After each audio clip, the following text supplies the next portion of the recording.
अकाल जी। मैं गुलाब सिंह गुरु कृपा आयुर्वैदिक ਅਤੇ ਨੈਚੁਰੋਪੈਥੀ ਸੈਂਟਰ ਮਾਨਸਾ ਤੋਂ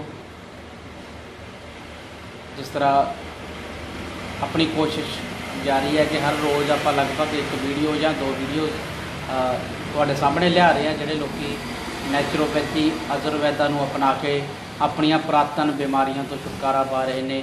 किसी ਨੂੰ 5 साल पुरानी है 10 साल पुरानी है। सो ਇਹਦਾ ਇੱਕੋ ਇੱਕ मकसद ਇਹੋ है कि ਅਸੀਂ ਆਯੁਰਵੈਦਾ ਨੈਚੁਰੋਪੈਥੀ ਦੇ महत्व ਨੂੰ समझ ਸਕੀਏ और ਅਸੀਂ अपनी लाइफ ਦੇ ਵਿੱਚ ਉਸ ਚੀਜ਼ ਨੂੰ अपना ਸਕੀਏ। सो अज मेरे नाल ने आशू जी सिरसा तो ने ये। सो इन्हों तो आप जानते हैं इन्हों की दिक्कत सी हुण किवें दा महसूस कर रहे हैं। हाँ जी आशू जी कैसे हो आप? ठीक है जी बढ़िया। थोड़ा आवाज़ ऊँची रखो प्लीज़। क्या काम करते हो आप? मैं स्टूडेंट हूँ जी।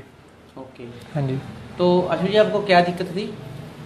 पेट की दिक्कत है जी। जैसे पहले पथरी हो गई थी गोल ब्लैडर में जी, तो उसके बाद उसकी पथरी की वजह से पेट में इन्फेक्शन हो गया जिसकी वजह से पैनक्रियाज में पानी की थैली बन गई। ओके। उसके बाद लंग्स में भी दिक्कत हो गई, जैसे निमोनिया हो गया मुझे। तो जैसे पेट दर्द रहता था बहुत ज़्यादा। कितने टाइम से थी ये दिक्कत? ये साल होने वाला जी इसको। हाँ तो जी। फिर आपने इसका ट्रीटमेंट कहाँ कहाँ से लिया? ये मैंने सिरसा से भी लिया जी, लुधियाना भी लिया और ये दिल्ली से भी लिया था जी। दिल्ली से कौन से हॉस्पिटल में? एम्स से। अच्छा, एम्स में आप कितना टाइम रहे? 1 महीना रहा था। 1 महीना एडमिट रहे? हाँ जी। तो कोई रिजल्ट नहीं मिला आपको? ये मतलब उन्होंने आराम दे दिया था, रिलैक्सेशन दे दी थी। ओके। लेकिन फिर से वही प्रॉब्लम स्टार्ट हो गई। अच्छा। लाइक 3-4 मंथ बाद फिर से प्रॉब्लम स्टार्ट हो गई। अच्छा अच्छा। हाँ जी। तो उन्होंने कोई ऑपरेट वगैरह भी किया था आपका शायद? ना ऑपरेट नहीं, सिर्फ अपने मेडिसिन चलाई थी। ओके। लाइक ड्रिप्स वगैरह चली थी बहुत। जी। हाँ जी। तो आप यहाँ पे आए तो सबसे पहले तो ये सवाल पैदा होता है कि आप जो इंसान एम्स में रहा हो वो मानसा में, वो भी एक सिंपल हॉस्पिटल जिसमें कोई सुई सिरिंज कोई मेडिसिन नहीं है। तो पहली बात तो ये बताओ कि आपका ऐसे यहाँ पे आना कैसे बना? वो डॉक्टर साहब मिले, उन्होंने बताया जैसे कि एलोपैथी से बहुत ज़्यादा नुकसान हो सकता है बॉडी को। ओके। जैसे आयुर्वेदिक टाइम लेती है लेकिन रिलैक्सेशन देती है बॉडी को विदाउट दवाइयाँ, जैसे ड्रिप्स के बिना, इंजेक्शन के बिना। है बहुत मतलब फ़र्क है बॉडी पहले से। तो अब आप कैसा फील कर रहे हो और आपको कैसा ये सिस्टम लगा? आप एजुकेटेड इंसान हो, थोड़ा बताओ। मैं बहुत बढ़िया लगा, जैसे बिना किसी दर्द के ये ठीक हो रहा है और मतलब बहुत ज़्यादा रिलैक्सेशन है इससे मुझे। जी जी। तो फर्स्ट डे आप आए थे, जैसे खांसी आपकी बंद नहीं हो रही थी? खांसी हाँ जी। ठीक है? हाँ जी ठीक है, अब नहीं है। कोई आपको कफ सिरप कुछ ऐसा तो नहीं दिया गया? ना जरा सा भी कुछ भी। तो फिर कैसे ट्रीटमेंट किया इन्होंने आपका? मतलब जैसे पैक वगैरह लगाते थे पैक लगा? सर, मतलब जहाँ छाती वगैरह पे गला खोला इन्होंने, गरम मतलब स्टीम वगैरह देते? हाँ स्टीम वगैरह दी। अच्छा। हाँ जी। तो आप बिल्कुल ओके हो आप? हाँ जी बढ़िया खुश है। हो? हाँ जी खुश हैं जी। तो आपकी स्टडी का जो नुकसान हुआ या भी चल रही है साथ साथ वो नुकसान हुआ। क्या हुआ उसमें? मतलब पेपर थे वो दे नहीं पाया मैं ओके। पेपर। तो ठीक है सर।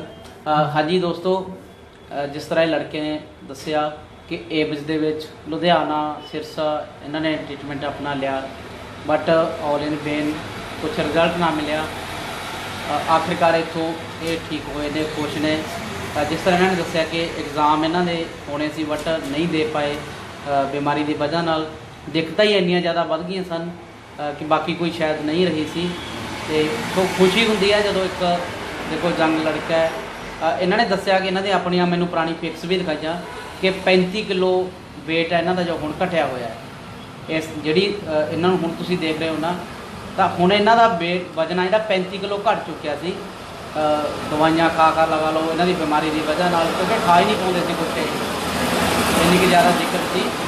सो हुण इन्होंने वेट भी गेन करना स्टार्ट कर दिता है ਔਰ ਕਿ ਕੋਈ ਇੱਦਾਂ ਦਾ ਕੇਸ ਹੈ ਜੋ ਬੰਦਾ ਇੱਕ ਹੋਪਲੈਸ ਹੋ ਚੁੱਕਿਆ ਕਿ ਯਾਰ ਮੇਰਾ ਇਲਾਜ ਪਤਾ ਨਹੀਂ ਕਿੱਥੋਂ ਹੋਊਗਾ, ਕਿਉਂਕਿ ਏਮਜ਼ ਤੋਂ ਬਾਅਦ ਬੰਦਾ ਆਟੋਮੈਟਿਕਲੀ ਇਹ ਚੀਜ਼ਾਂ ਸੋਚਣ ਲੱਗ ਜਾਂਦਾ ਹੈ ਕਿ ਉੱਥੋਂ ਜਦੋਂ ਮੈਨੂੰ ਇਲਾਜ ਨਹੀਂ ਮਿਲਿਆ ਤਾਂ ਸ਼ਾਇਦ ਹੁਣ ਮੈਨੂੰ ਇਲਾਜ ਕਿਤੋਂ ਵੀ ਨਹੀਂ ਮਿਲੇਗਾ।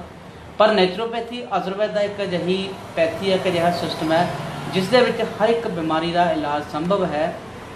ਸੋ ਕੋਸ਼ਿਸ਼ ਕਰੀਏ ਆਪਾਂ ਸਾਰੇ ਮਿਲ ਕੇ ਕਿ ਆਯੁਰਵੈਦਾਂ ਨੂੰ ਆਪਣੀ ਜ਼ਿੰਦਗੀ ਦੇ ਵਿੱਚ ਅਪਣਾਈਏ, ਨੈਚੁਰੋਪੈਥੀ ਨੂੰ ਸਾਡੀ ਜ਼ਿੰਦਗੀ ਦੇ ਵਿੱਚ ਅਪਣਾਈਏ, ਤਾਂ ਕਿ ਜੋ ਦਵਾਈਆਂ ਤੋਂ ਹੋਣ ਵਾਲੇ ਨੁਕਸਾਨ ਨੇ ਉਹਨਾਂ ਤੋਂ ਬਚ ਕੇ ਅਸੀਂ ਆਪਦੇ ਆਪ ਨੂੰ ਸਿਹਤਮੰਦ ਕਰ ਸਕੀਏ। ਸੋ ਮੇਰਾ ਇਹ ਮੈਸੇਜ ਪਲੀਜ਼ ਜ਼ਿਆਦਾ ਤੋਂ ਜ਼ਿਆਦਾ ਫੈਲਾਓ, ਇੱਕ ਮੇਰੀ ਰਿਕੁਐਸਟ ਹੈ ਤੁਹਾਨੂੰ ਸਾਰਿਆਂ ਨੂੰ। ਸੋ ਸ਼ੁਕਰੀਆ, ਤੁਸੀਂ ਸਾਡੀਆਂ ਵੀਡੀਓਜ਼ ਦੇਖਦੇ ਹੋ, ਸਾਡਾ ਸਾਥ ਦਿੰਦੇ ਹੋ, ਕਮੈਂਟ ਕਰਦੇ ਹੋ, ਚੀਜ਼ਾਂ ਪੁੱਛਦੇ ਹੋ, ਦੱਸਦੇ ਹੋ, ਕਿਉਂਕਿ ਇਹਦੇ ਨਾਲ ਅਸੀਂ ਇੱਕ ਦੂਜੇ ਨਾਲ ਜੁੜੇ ਹੋਏ ਹਾਂ ਔਰ ਅਸੀਂ ਡੇ ਬਾਏ ਡੇ ਅੱਗੇ ਵੱਧਦੇ ਜਾ ਰਹੇ ਹਾਂ। ਉਹ ਇੱਕ ਜਿਹੜਾ ਸਿਹਰਾ ਜਾਂਦਾ ਉਹ ਤੁਹਾਨੂੰ ਸਾਰਿਆਂ ਨੂੰ ਜਾਂਦਾ ਜੋ ਲੋਕ ਸਾਡੀਆਂ ਵੀਡੀਓ ਸ਼ੇਅਰ ਕਰਦੇ ਨੇ। ਸੋ ਸਾਡੀ ਹਰ ਇੱਕ ਕੋਸ਼ਿਸ਼ ਹੁੰਦੀ ਹੈ, ਤੁਸੀਂ ਜਿੰਨੇ ਵੀ ਲਗਭਗ ਅਸੀਂ ਵੀਡੀਓਜ਼ ਪਾਉਂਦੇ ਹਾਂ ਲੋਕਾਂ ਦੇ ਪੇਸ਼ੈਂਟ ਦੇ ਨੰਬਰ ਵੀ ਉਹਦੇ ਦੇ ਨਾਲ ਹੀ ਪਾਉਂਦੇ ਹਾਂ ਤਾਂ ਕਿ ਪੇਸ਼ੈਂਟ ਤੋਂ ਅਗਲਾ ਪੁੱਛ ਸਕੇ ਕਿ ਕੀ ਦਿੱਕਤ ਸੀ, ਕਿਵੇਂ ਠੀਕ ਹੋਈ। ਕਈ ਲੋਕ ਕਹਿੰਦੇ ਕਿ ਬਾਈ ਜੀ ਤੁਸੀਂ ਉਹੀ ਵੀਡੀਓ ਪਾਉਂਦੇ ਹੋ ਜਿਹੜੇ ਲੋਕ ਠੀਕ ਹੁੰਦੇ, ਜਿਹੜੇ ਨਹੀਂ ਹੁੰਦੇ ਉਹਨਾਂ ਦਾ ਕੀ ਕਰਦੇ ਹੋ। ਵੈਸੇ ਜ਼ਿਆਦਾਤਰ ਵੀਡੀਓ ਦੇ ਉੱਪਰ ਨੰਬਰ ਨੇ, ਤੁਸੀਂ ਫੋਨ ਕਰਕੇ ਪੁੱਛੋ ਕਿ ਅਸੀਂ ਵੀਡੀਓ ਬਣਾਉਣ ਤੋਂ ਪਹਿਲਾਂ ਹਰ ਇੱਕ ਇਨਸਾਨ ਨੂੰ ਇਹ ਗੱਲ ਕਹਿੰਦੇ ਆ ਕਿ ਜੋ ਚੀਜ਼ਾਂ ਤੁਹਾਨੂੰ ਨਹੀਂ ਸਹੀ ਲੱਗੀਆਂ ਉਹ ਵੀ ਕਹੋ, ਔਰ ਜੋ ਤੁਹਾਡਾ ਇਲਾਜ ਅਭੀ ਅਧੂਰਾ ਹੈਗਾ ਉਹ ਵੀ ਕਹੋ ਕਿ ਮੇਰੀ ਇਹ ਚੀਜ਼ ਹਲੇ ਮੈਨੂੰ ਦਿੱਕਤ ਹੈ, ਤਾਂ ਕਿ ਅਸੀਂ ਉਸ ਚੀਜ਼ ਦੇ ਉੱਪਰ ਗੌਰ ਕਰਕੇ ਆਪਣੇ ਆਪ 'ਚ ਸੁਧਾਰ ਕਰ ਸਕੀਏ। ਸਾਨੂੰ ਉਸ ਚੀਜ਼ ਦਾ ਕੋਈ ਗਿਲਾ ਸ਼ਿਕਵਾ ਨਹੀਂ ਹੈ, ਸਾਡੀ ਕੋਸ਼ਿਸ਼ ਹੀ ਇਹ ਹੈ। So thank you ones again, ਸ਼ੁਕਰੀਆ।